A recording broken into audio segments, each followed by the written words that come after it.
كابتن. الواجبات اللي بيقولها المدرب للاعبين. نعم. الظهير مع الجناح. نعم. هنا مين الظهير بتاعنا؟ هاني. يبقى المفروض ما هاني ما تخشش في الحته دي، المفروض انك انت تميل هنا جهه الجناح، وانه اللي يمسك اللاعب اللي ماسكه هاني دلوقتي كريم هو الدبيس. الكريم. نعم. وكان مكانه الطبيعي انه يعود. نعم. وفي نفس الوقت يكون في ميلان من الجهه اليسرى على العمق قليلا، لانه احنا شايفين ربيعه يعني يكون كريم، حتى لو كريم موقفه خطا يميل ناحيه اليمين، حتى لو كان خطا، يعني حتى لو كان موقفه خطا المفروض. لكن هنا الوقفه الدفاعيه خاطئه. نعم. انت فتحت مساحه من جهه اليسار وفتحت مساحه من جهه اليمين وقفلت في العمق. ادي اللعبه الراجل لوحده خالص، كلنا مضروبين. نكمل بقى اللعبه. خطا تكتيكي، خطا في التمركز بالنسبه للاعبين. كان لابد ان هو هاني يلتزم باللعب في المساحه بتاعته. مساحه هاني ايه؟ لما تكون الكره في الجهه الشمال يبقى هو ممكن يدخل قلب دفاع. لكن لما تكون الكره جهه اليمين او في نصف الملعب اليمين يبقى هو طبيعي. احنا عددنا جوه المنطقه كويس، يعني احنا عندنا ادي 3 جوه المنطقه، بس التوزيع بتاعهم حتى لو 1 على 1، وهاني يرجع على ابراهيم عادل اللي جاي من على ال 18. المشكله ان الكوره خلاص هي سبقت كل اللعيبه خلاص. الكوره بقت مشتركه ما بين الشناوي وما بين المدافعين، وكمان المدافع لا احنا هنطلع الشناوي بره الجمله. لا انا اقصد ان الشناوي وياسر الاثنين انا كده جايب وش على الجون بتاعي. نعم. فبيبقى ضعيف في الوقت ده المدافع، بيبقى محظوظ زي حصلت مع علي جبر في نهايه المباراه. انا عايز اسالك يا كابتن عماد، بس هي هنا صعبه، يعني احيانا في لعيبه بيبقى عندها ريسك تنزل تلعبها بالصدر حارس المرمى. هنا اعتقد دي صعبه لانه رامي لاحق بالعافيه. بعيده على رامي. انا بقول لحضرتك هي الفكره، بس ان هي اولا الاوفر نفسه خدمته بشكل كبير جدا الكوره وهي بالطب. حطها على لعيبه وحطها كويس. وراحت كمان نموذج. نعم. التاخير بس ان انت يعني هو بص على ما كريم لحق ما قدرش يمد رجليه. احنا للاسف يعني كل الكوره دي من اولها لغايه لما دخل الجون كلها اخطاء، من اول الضغط العالي لضغط في نص الملعب احنا بنتكلم بس للمستقبل، يعني لانه كل واحد كتر خيره. لو الكوره هتتعاد تاني هتلاقي ابراهيم. انا عايز بس اشوف البنالتي من اولها، يعني من اول البنالتي من اول لعبه، وكما هنا برضو ارجع تاني من فضل حضرتك شويه. بس 2 4 6 7 كتير. انت عندك احمد كتير جدا. 2 4 6 7 على 7 في مربع 20 في 20. يعني ده مربع 20 في 20 محطوط، بتلعب استحواذ 7 ضد 7. الكوره مشيت مع بلاتي توريه واتعملت في ظهر هاني اللي هو المفروض هو بره. في لحظه الكوره بقت بتاعت هاني خلاص. انا ممكن اعمل فاول من هنا، يعني هنا مش هيبقى عندي مشكله في وهنا يا كابتن، وهنا لما حط جسمه هنا خلاص بقت في استحواذك. هو الغريبه ان ابراهيم يلف كمان من الجنب الشمال وهو اللي الوحش انه وقع. هاني حظه الوحش انه خدها بتاكلين. يعني تبص حضرتك هتلاقي كمل اللعبه. ابراهيم من هنا من على يمينه لف راح خد الكوره. وهنا برضو في فرق شويه ان ابراهيم استخدم قوته بشكل كويس. على فكره هنا كمان انا معانا ياسر موجود ورامي موجود، وعندي عدد دفاعي كويس حتى لو سابه يكمل بيها. وطبعا هو بدلك انه مد رجله، والثاني ابراهيم بذكاء عرف ياخد ضربه جزاء. هو ان انت تمد رجليك كان المفروض هاني خلاص انت خرجت بره اللعبه وراك في تغطيه يعني.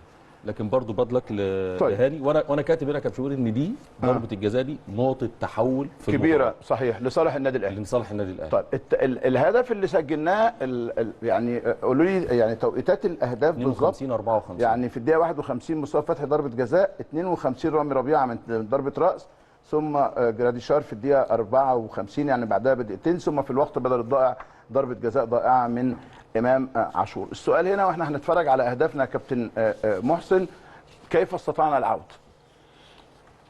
هو الفريق كان بيدي اشاره انه هيسجل. نعم ده صحيح. يعني احنا ما صحيناش فجاه، احنا كنا صاحيين لكن اتخطفنا بالهدف. وبالتالي طب نحكي على الكورنر الاول، نرجع الكورنر من اولها يا جماعه بعد. ايوه نحكي على التكتيك في الكورنر يا كابتن محسن اتفضل. رد الفعل بتاعنا كان سريع. لا التكتيك في الكورنر الاول. في الكورنر يعني في الكرات اللي زي دي طبعا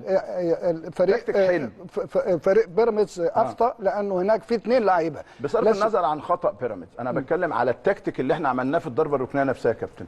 استلام بالتمريره قصيره وبالتالي عدد معمول بشكل محترم يعني متفق عليه. جميل. اللعبه دي متفق عليها، ودايما الفريق بيتمرن على الكرات الركنيه. يعني طلعوا الراجل بره، هاني عملها حلو قوي لحسين الشحات. تمريره حسين كمان اكتر من رائعه يا كابتن. حسين الشحات احسن واحد في النادي الاهلي، بيعرف ياخد اماكن بينيه. نعم. يعني وسط 2 مدافعين تلاقيه عامل عمق وهو اللي واقف بيستلم زي اللقطه اللي احنا شفناها، وده بيمكنه ان هو يستلم ويلف ويبقى منفرد بدون رقابه. نعم. وبالتالي عنده الحلول كتيره، يشوط او يرقص او يرفع، بتبقى عنده الحلول. فدايما هو حسين متخصص في التحرك ده في كل ما اعرفش المباريات مين خد رجل المباراه، هل هو تقريبا حسين ولا مين مش عارف. حسين الشحات يستحقها. اتفضل يا كابتن. وبالتالي فهو وصل لمنطقه بقت فيها الخطوره يعني عاليه جدا على فريق بيراميدز. نعم. التحرك من الزاويه الخفيه او من المنطقه العاميه زي ما بنقول في الكوره، يعني ورا المدافعين كلهم. نعم. ورا حارس المرمى ما حدش شاف ربيعه، وكان ربنا اراد ان نعم. يكافئه بعد ان تسبب بخطا في هدف في مرمى النادي الاهلي الاهلي. ما حطش نفسه في موقف تسلل، ده فعلا. مهم. والاجمل بقى يا كابتن محسن انه حطها في الارض. انا دايما بحب انها تتحط مره واحده، صعب.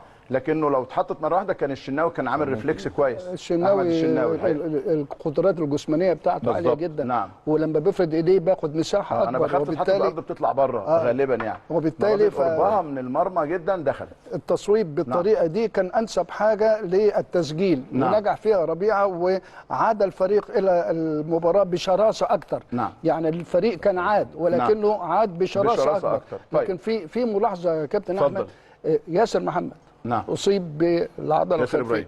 إبراهيم. عندنا اشرف داري، عندنا وسام كوكا. الاصابات الكتيره دي نعم. لابد ان يكون فيها وقفه.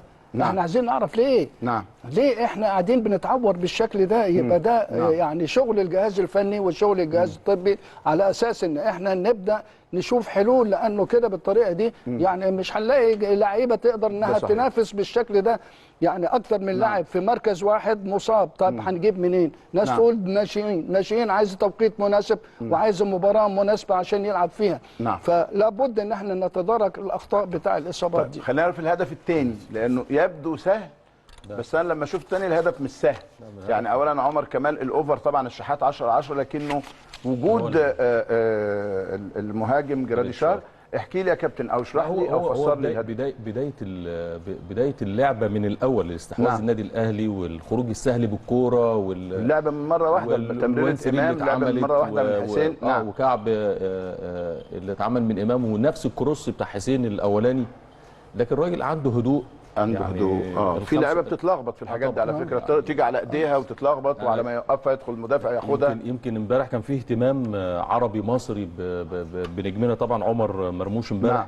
مع مانشستر في اول لقاء ليه كان قد ايه كان نفسه في اللحظه دي، مع اول مباراه يسجل يعني. نعم. اتعامل مع كرة بهدوء، ما كانش هو جميل انه ما جريش ورا علي جبر، هو استنى في ده يعني مهم جدا. في واحد تلاقيه دخل مع، يعني لما تشوف اللعبه ثانيه يا كابتن يروح في مهاجم تلاقيه مكمل، ما هو هيطلعها هتجيلك، فلازم يكون في هو هنا حاسه التهديف موجوده. عجبني شويه في تحركاته. اتحرك كويس جدا. كمان في كل الكورات العرضيه تلاقيه تمركز، حتى الجول الاولاني كان واخد العرض الاولانيه هنا واخد في ظهر علي. يعني دي لو اتعملت في ظهر علي جبر كان هو اللي ممكن يتعامل مع الجول. طبعا الزياده العدديه اللي كانت موجوده جوه ال 18 من عمر كراجل جناح، وكريم ندفد اللي لامس الكلمه اللي حضرتك بتتكلم عليها اللي هو موقف كريم ندفد اللي وصل لغايه الجول. هو استنى يلعب على الكره الثانيه بشكل كويس، كان عنده هدوء.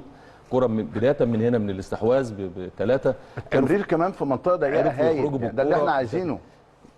هنا احنا بنهاجم بستة لعيبه. كل فرقه بيراميدز تحت الكوره، لكن احنا كنا واخدين افضل الاماكن اللي موجوده في الملعب. كل لعيب من بيراميدز كان معاه قدام منه لعيب، في ظهره لعيب.